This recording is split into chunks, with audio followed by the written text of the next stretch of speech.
El Parque Nacional de Doñana es uno de los espacios naturales más emblemáticos y biodiversos de España. Ubicado en Andalucía, en las provincias de Huelva, Sevilla y Cádiz, posee una historia digna de ser contada. A lo largo de los siglos ha sido moldeada por la interacción entre factores geológicos, climáticos y humanos.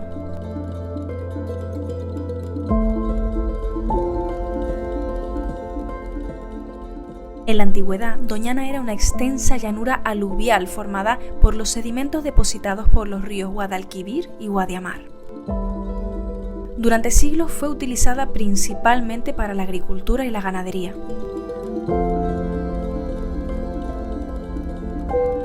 En el siglo XIX se empezó a reconocer su valor ecológico y se tomaron medidas para protegerlo. Sin embargo, fue en 1969 cuando se declaró Parque Nacional de Doñana con el objetivo de preservar su excepcional biodiversidad y sus singulares ecosistemas, que van desde las marismas, los bosques de pino, las dunas costeras y los montes, hasta los campos de cultivo.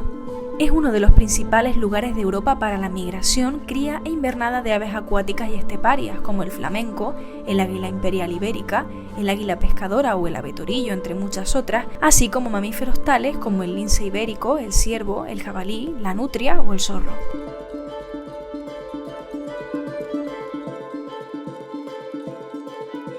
Además de su riqueza natural, Doñana también alberga un valioso patrimonio cultural, incluyendo restos arqueológicos, vestigios de antiguas civilizaciones y formas de vida y recuerdos de oficios ya olvidados. Doñana es un ecosistema único en un lugar de gran valor, tanto a nivel nacional como internacional. Sin embargo, la estamos matando. La sobreexplotación de los acuíferos subterráneos en el parque y las áreas colindantes ha reducido drásticamente los niveles de agua en Doñana.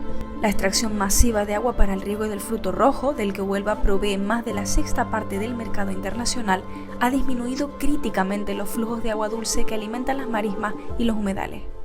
En Doñana se estima que hay aproximadamente unas 400 especies de aves acuáticas que son migratorias, son residentes o reproductoras. No podemos hablar de extinción en los últimos años de un gran número de especies, ya que no es Doñana el único lugar donde las poblaciones habitan, pero sí que hay una clara tendencia regresiva en la mayor parte de las poblaciones, tanto de invernantes como de reproductoras. La marisma está cada vez más tiempo seca, eso se llama un descenso en el hidroperiodo. Doñana siempre ha tenido un ciclo estacional de inundación y sequía. Las intensas sequías derivadas del cambio climático y la sobreexplotación de las masas de agua y el mal estado también cuantitativo y cualitativo de las masas de agua genera que Doñana esté perdiendo esas características ecológicas que la hacían un lugar de importancia mundial para la avifauna acuática. WWF, propietaria de una parte del parque, se suma al discurso de todas las demás organizaciones ecologistas que, desde hace años, han puesto a Doñana como un ejemplo de negligencia administrativa y política de gestión medioambiental.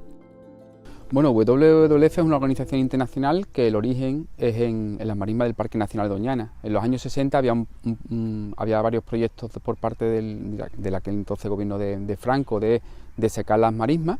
En este caso era por la proliferación de cultivos de eucalipto y por el tema de la expansión del regadío, y un grupo de naturalistas del norte de Europa vinieron a visitar las marismas del Guadalquivir, ¿no?, lo que son actualmente el Parque Nacional de Doñana, y se quedaron totalmente sorprendidos por la gran biodiversidad que albergaba, ¿no? Buscaron una forma de intentar salvar, ¿no?, y crearon lo que era el Fondo Mundial para la Naturaleza. Ahí nace WWF, que se compra una finca a medias con el gobierno de España para comprar lo que era la reserva biológica de Doñana, y se creó la estación biológica de Doñana, por ejemplo, ¿no? Posteriormente, en el año 68, se crea la figura de la organización a nivel español, WWF España, conocida como ADENA, ¿no? Y se compra otra finca, la Reserva Biológica del Guadiamar, que es justo el crecimiento de la zona norte de la agricultura.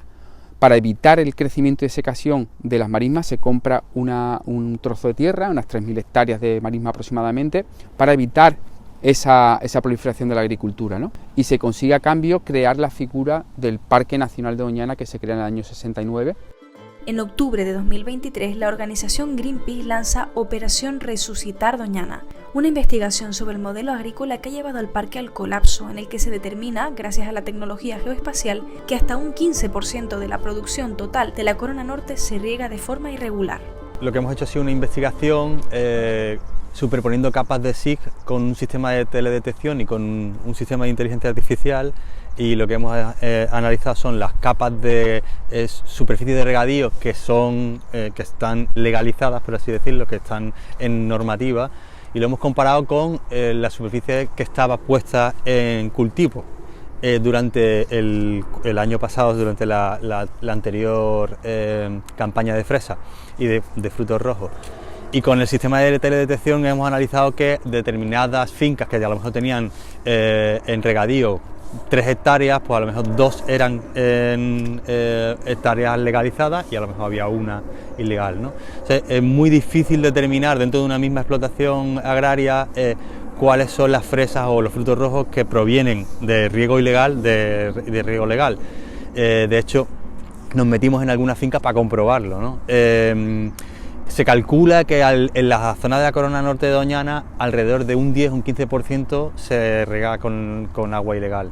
Esto, como sabemos, pues ha cambiado con el reciente acuerdo que ha hecho el gobierno con la Junta de Andalucía, o sea que esto puede cambiar, pero eso es lo que teníamos el año pasado cuando sacamos esta investigación, era estos datos. Si las condiciones naturales de la marisma del Guadalquivir se alteran por contaminación, por degradación o por cualquier otro proceso antropógeno, toda la población ornítica de estas aves en Europa occidental se encontraría en gravísimo peligro.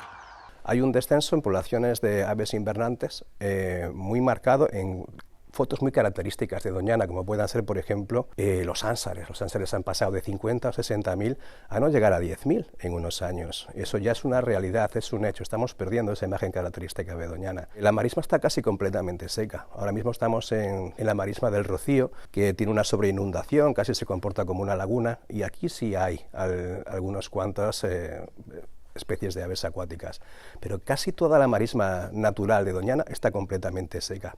Eso es rarísimo, o sea, eso es algo extraordinariamente negativo. Eso indica que estamos en una crisis ecológica sin precedentes. Evidentemente, si no hay agua, no hay aves acuáticas. Según los datos de la Estación Biológica de Doñana, desde 2004 hasta la actualidad, la mayor parte de las especies están sufriendo una regresión. Eso se nota en la invernada y se nota muy especialmente durante la reproducción. Lo que nos está indicando es que Doñana está en una crisis de biodiversidad sin precedentes y que está al borde de la extinción. Doñana está realmente en el tiempo de descuento. Estamos en el tiempo de descuento actualmente y no hay una voluntad clara para solucionar el problema. Y al final también es una cuestión de buscar sensatez, y no una cuestión porque al final, si se pierden los valores naturales de Doñana, que se está perdiendo, a futuro se va a perder la economía de la zona. Es de los pocos espacios protegidos del mundo que tiene todos los problemas ambientales posibles. Es decir, hablamos de problemas ambientales relacionados con el agua, relacionados con el furtivismo, con atropellos de carreteras, con infraestructura, con fragmentación, con incendios forestales. Todo prácticamente coexisten y desgraciadamente existen en Doñana, ¿no? Se ha ido protegiendo poco a poco, pero el agua no, que es el gran problema y el gran pulmón de Doñana, más que el aire, que lo tenemos todos, es el suelo y el agua. Casi no llueve absolutamente nada desde los últimos 13 años, son años secos, y eso son situaciones que nunca se habían dado anteriormente en Doñana. Es el ciclo seco más largo desde que existen datos para el Parque Nacional de Doñana. Es dramático, pero además seguimos manteniendo un modelo insostenible de gestión de los recursos, especialmente de la gestión del agua en el entorno del espacio protegido.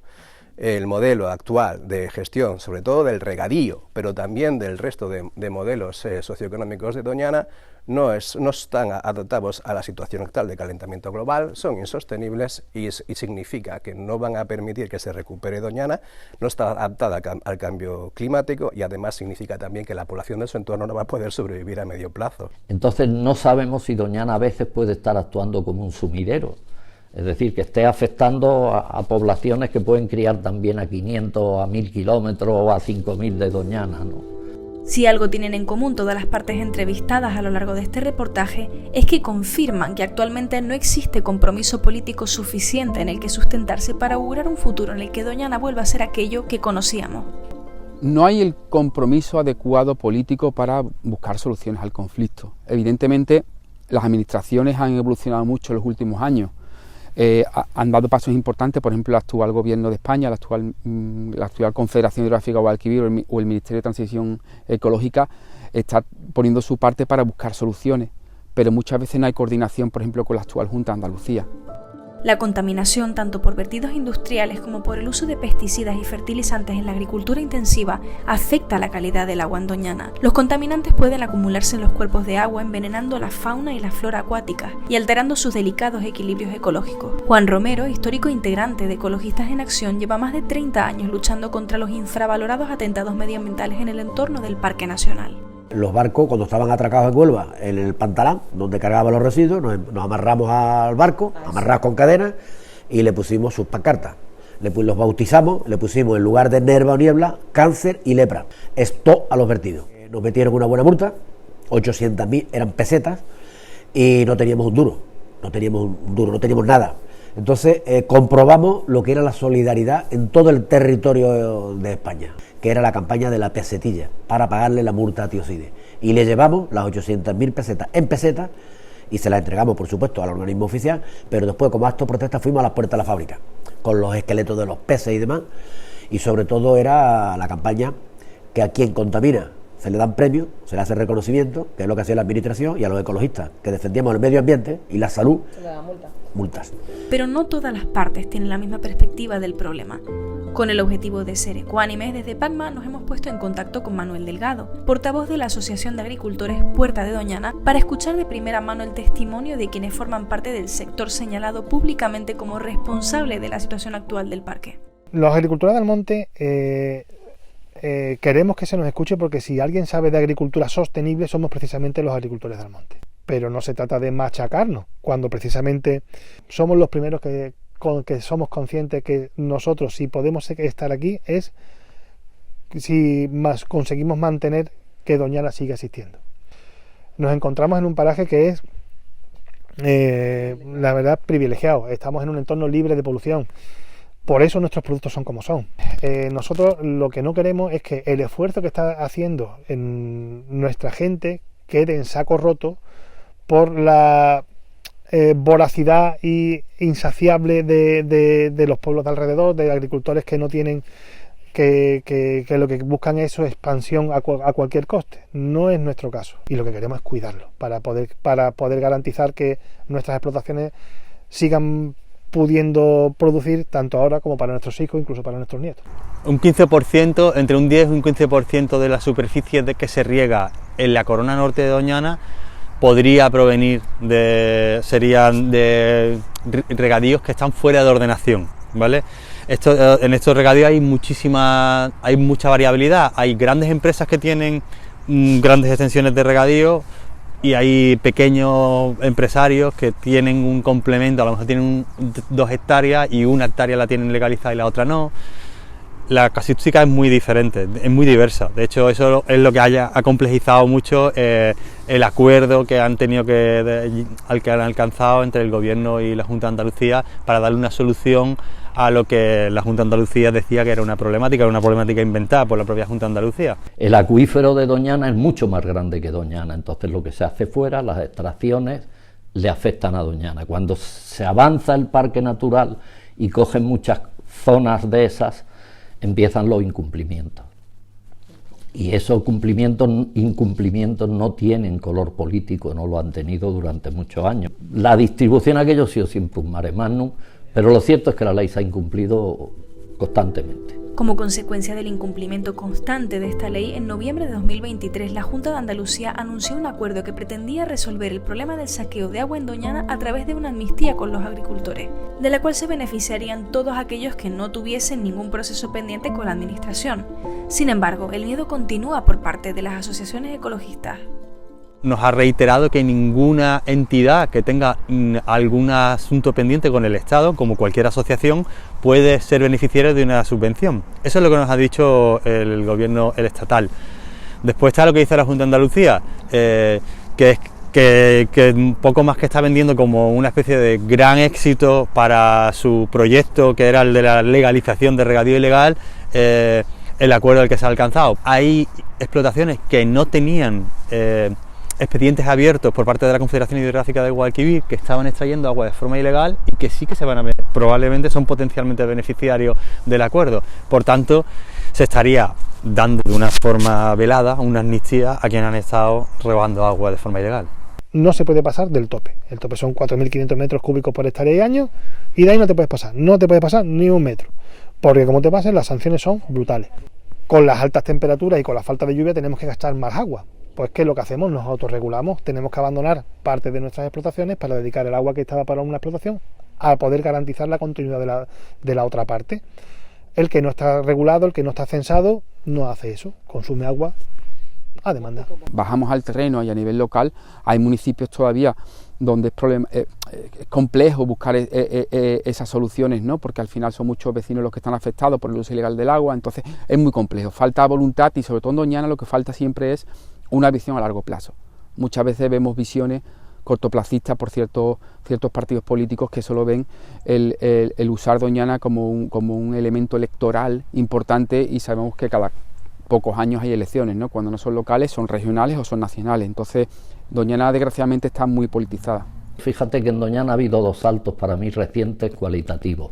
Uno es el problema de las minas de Alnarcoya, y entonces el Estado, que era entonces Aznar, creo yo, el presidente, lanza el Plan Doñana 2005, que tuvo efectos muy positivos, y ahora con una ley que no sé a quién, qué cerebro feliz se le ocurrió esa ley de ampliación de regadíos cuando ya no había agua, y otra vez ahora surge otra posibilidad de regenerar Doñana, otros grandes problemas. En ese sentido en el que yo te digo que Doñana tiene menos problemas ahora que ha tenido nunca.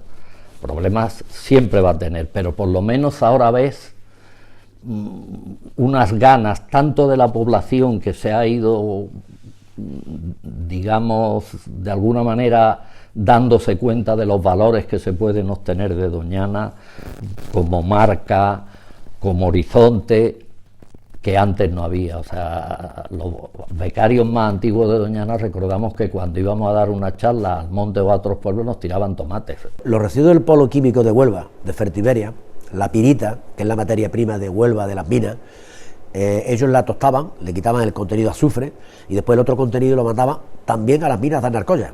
Lo mandaba a Río Tinto a las minas de Alnarcoya.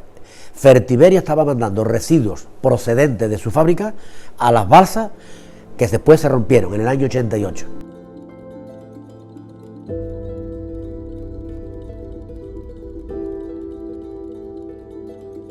$6 millones entre lodos y demás. Nosotros como ecologistas lo denunciamos antes que se rompiera aquello. Esto tiene filtraciones, que esto termina en que está contaminando el río Guadiamar, que esto está contaminando Doñana. Presentamos una denuncia, juzgado de instrucción de Sanlúcar la Mayor, archivó la denuncia, Audiencia Provincial de Sevilla archivó la denuncia, Unión Europea archivó la denuncia, es decir, que nosotros denunciamos lo que podía ocurrir, la filtración, y ocurrió, y no pasó nada. ¿Sabe qué es lo que ha pasado? Después de 25 años, que Boliden se ha ido de rosita. Me preguntaba, ¿quién contamina? No paga, se le paga. Diariamente, residuos procedentes de una de las fábricas del polo químico, Tioside concretamente, tiraba en el Golfo de Cádiz, frente a las costas del Parque Nacional de Doñana, 2.000 toneladas de un residuo de dióxido de titanio. Lo que vemos en Doñana, lo que vemos en las tablas de Daimiel, lo que vemos en el Mar Menor, es solo la punta del iceberg de una problemática muchísimo mayor. Y esto se ve en un parque nacional porque un parque nacional está lleno de gente mirándolo, hay muchas personas, hay muchas evidencias científicas, hay muchos análisis, pero en otras zonas en las que no hay espacios naturales protegidos, esto ni lo sabemos. Lo que sí sabemos es que las actividades humanas generan problemas y causan daños en la naturaleza. Algunas lo hacen más que otras, como es el caso de la famosa romería del Rocío. La romería del Rocío actualmente está altamente masificada. No se produce solamente durante un momento al año, no solamente es durante la Pascua de Pentecostés, sino que prácticamente durante todos los fines de semana, casi todos los fines de semana al año, vienen hermandades, vienen con vehículos a motor, vienen con carros, y se produce un efecto acumulativo. ese efecto acumulativo no está evaluado, no existe un estudio de ese impacto ambiental que genera sobre el espacio protegido, en forma de basuras, en forma de rodadas, en forma de conatos de incendio, de molestias a la fauna. Sabemos que han existido afecciones sobre colonias de abejarucos, sobre águilas imperiales en la raya real, eso es un hecho. Y lo que no queremos es señalar a las hermandades en tránsito ni a los peregrinos, lo que queremos señalar es a la Administración, ya que su obligación al ser un espacio incluido en la Red Natura 2000 es que ninguna actuación que se realiza dentro de él puede tener ningún impacto sobre los objetivos de conservación ni sus valores naturales. Eso requiere que exista ese estudio de impacto ambiental que actualmente no existe y por lo tanto no se podría realizar sin ese conocimiento. Ahora mismo no se sabe cuánta gente, cuándo, cómo, de qué manera ni de qué forma puede realizar ese tránsito y por lo tanto esa es nuestra gran denuncia. En cualquier caso es una enorme acumulación de personas, de ruidos, de gente que atraviesa siempre cerca de nidos de especies en peligro de extinción durante plena época de reproducción en huevos o en pollos pequeños. Además es la época. Pero no son los animales, ni la naturaleza, ni los andaluces, ni los agricultores, ni los consumidores los únicos afectados por la situación de Doñana. La miseria en la que viven centenares de jornaleros de la fresa y del fruto rojo en los alrededores del parque constituye un verdadero drama humano. Casas de palés revestidas de cartón y los plásticos de los propios invernaderos se prenden fuego constantemente y ponen en peligro a quienes intentan refugiarse en ellas. Trabajadores en su mayoría procedentes del extranjero a los que les es imposible acceder a unas condiciones dignas. Se emplea numerosa mano de obra que es residente de aquí también, por supuesto, y vienen también muchos agricultores, muchos temporeros que vienen por campaña, que normalmente vienen un año tras otro, que ya vienen de campañas anteriores, sin un control burocrático de por medio, sino simplemente ya como son trabajadores, digamos, libres por decirlo de alguna manera, no están amparados en ninguna regulación, pues vienen a lo mejor de Rumanía, vienen de Polonia, vienen de otras... Es una situación muy compleja. Por ejemplo, los cultivos de frutos rojos en Doñana están en el foco, ¿no?, de la actividad mediática, por ejemplo, europea, por la situación ambiental, pero también por la situación social. Hay muchos empresarios que están haciendo un esfuerzo importante, pero todavía existen problemas y el tema de los asentamientos es un tema que tenemos que como sociedad hacernos mirar porque no es normal. O sea, tenemos que darle una dignidad a las personas y a día de hoy el que sigan existiendo asentamientos en ciertos municipios, la verdad que es un tema de un drama importante que se nos escapa. Desde la Asociación Jornaleras de Huelva en Acción discrepan del testimonio ofrecido por los agricultores. Hablan de realidades mucho más complicadas, que se vuelven prácticamente insoportables en el caso de las mujeres. Nos envían muchos vídeos, muchas compañeras a lo largo de todas las campañas, de condiciones de higiene pésimas, están alejadas de lo que es el centro urbano de los pueblos, porque están en la finca y deberían tener un transporte para ir a comprar y demás, no lo hacen, directamente van furgonetas a comprar allí, les cuesta mucho que las lleven al médico. De hecho, nosotras más de una vez nos han llamado y hemos tenido que ser nosotras las que hemos ido a recoger a las compañeras para llevarlas a las consultas médicas. Y luego también, cuando hablamos de las compas migrantes, también hablamos de las compas que están peor aún porque están en asentamientos. De cómo viven, bueno, si se puede decidir vivir, es muy fácil que salga a arder, por eso sale a arder cada 2 por 3. Las mujeres, digo mujeres porque solo vienen mujeres, es una de las cosas que se busca porque creen que así es como más fácil doblegar a esas trabajadoras, y vienen alrededor de 20.000 mujeres marroquíes en cada campaña, ¿no?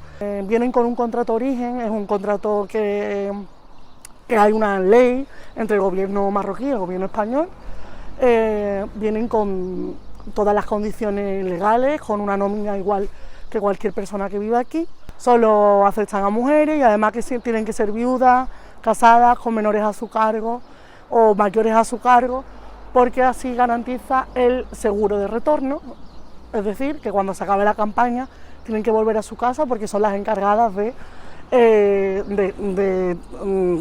los cuidados, ¿no?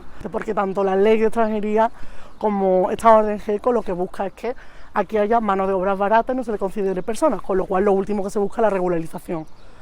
Aquí hay gente que lleva 20 años viniendo en contrato de origen y es imposible tener una regularización porque siempre te dicen lo de el contrato del año y no valida esos 20 años que te has llevado haciendo las temporadas. ¿Es posible solucionar el problema de Doñana? Todas las personas entrevistadas en este documental coinciden. Es posible, siempre y cuando se apliquen políticas coherentes con la situación, que se adapten a la velocidad del deterioro del parque para ir un paso por delante y se anteponga por una vez la salud de este pulmón por encima del bolsillo y los intereses personales. Si alguien pone veneno en la zona de Sanlúcar, te están matando y tú lo vas notando en el parque y vas notando que en la periferia, por ejemplo, el Milano Real, que es un caso típico de, puede decir, mala gestión no dentro del parque, es que no tienen capacidad de hacer fuera. Este animal se mueve mucho y lo que se encuentra es que se van desapareciendo por los bordes, empieza desapareciendo por los bordes, pero el problema ya es que ya no quedan casi ni en el centro, ¿no? Yo creo que Doñana necesita un seguimiento que la Junta de Andalucía dejó de financiar hace tiempo y ser un punto clave del seguimiento del impacto del cambio global a nivel del Estado español, porque es que como un observatorio fijo que tiene que estar bien dimensionado en personal y en exigencias. Y otra cosa que yo veo fundamental en Doñana es la transparencia. Para nosotros tiene que haber una transición, lo que le llamamos una transición hídrica justa, es decir, se debería de reducir regadío y se debería de empezar reduciendo en aquellas explotaciones que tienen más hectáreas de regadío. Fondos de inversión, grandes terratenientes, a personas que están haciendo bueno, que básicamente estamos señalando un modelo agroindustrial que está más basado en el incremento del beneficio más que en la supervivencia y la redistribución de la renta en las zonas en las que se produce. Una sequía tras otra va a hacer que un sector agrícola, sobre todo el más vulnerable, sea el que se vea abocado a una crisis y al que se tenga que al abandono de la actividad, o bien lo hacemos de forma ordenada.